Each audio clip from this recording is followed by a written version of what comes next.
A surprise plea deal in the case of that woman charged with killing her fiancé by tampering with his kayak and letting him drown. For 2 years, she insisted his death was a tragic accident. Now she's pleading guilty to negligent homicide. ABC's Lindsay Davis here with that dramatic new development. Good morning, Lindsay. Good morning, George. Graswold's trial was set to begin next month. She faced life in prison. But this guilty plea to criminal negligence is essentially a get-out-of-jail-free card. It means she's only agreeing that she failed to perceive a risk. She still maintains this was not an intentional murder. An emotional Angelica Graswold pleading guilty to negligent homicide Monday. His kayak took on water and began to sink, correct? Yes. The 37-year-old Latvian native had been charged with second-degree murder in the April 2015 death of her fiancé, 46-year-old Vincent Viafor. Prosecutors say that Graswold, who during an 11-hour police interrogation was filmed taking yoga breaks and playing hopscotch, sabotaged Viafor's kayak, removing its plug, causing it to take on water and sink during a trip on the Hudson River Valley. I don't see him. Oh, my God. Can you see the kayak still? No, the kayak went underwater. Oh, my God.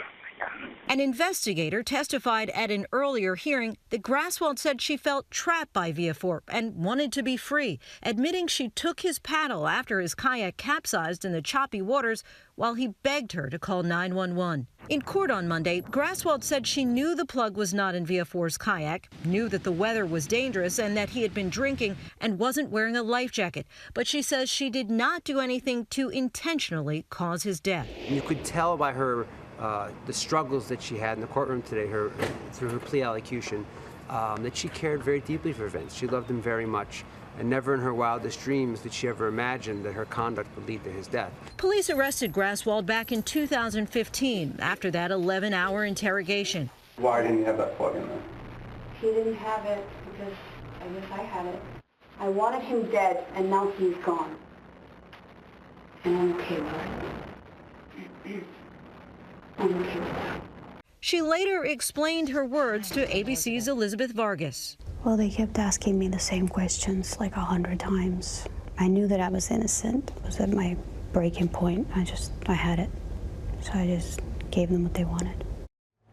Graswold is expected to be sentenced in November. She faces 1 to 4 years behind bars, but because she's already served 27 months, she could be released by the end of December, George. Okay, Lindsay, thanks very much. Let's talk about it now with our legal team, Dan Abrams and Nancy Grace. And Dan, let me begin with you. Every time I hear the term negligent homicide, I think it's a contradiction in terms. So explain what it is and why she would plead guilty to it. It means you didn't do it on purpose, but that you created a risk that was unjustifiable.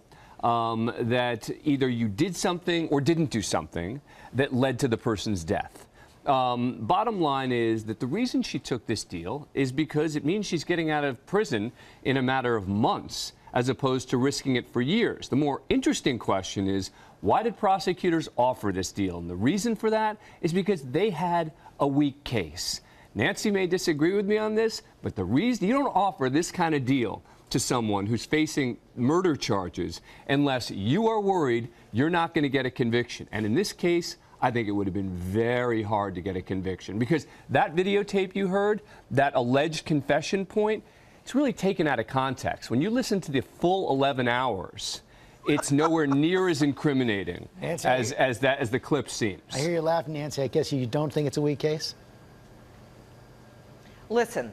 Why don't you just help her go to the bank, Dan Abrams, and cash in for her $250,000 worth of life insurance that this guy had, and she was the beneficiary? How about statements like, I'm glad he's dead. I'm okay with it. It felt good knowing he was going to die. Here's what happened. She took the plug out of the kayak. It was found in the console of her car. While he begged for help, she kicked away his paddle. His kayak went under the choppy waters of the Hudson at about 40 degrees. She waited for him to be underwater 10 minutes. Then 10 minutes later, she called 911, and witnesses saw her intentionally trying to turn over her own kayak so she could pretend that she tried to save him. How much do you know? How much do you know about kayaks? She's out singing karaoke. How much do you know about kayaks, Nancy? Because if you know a lot about them, I have kayaked many, many times. All right, good. And well, then you'll know. I was a camp counselor, so Great. yes, I know about kayaks. Great. Have then you? You'll know No. that removing that plug will not sink a kayak. That's just not the way it works. The kayak sunk, Dan.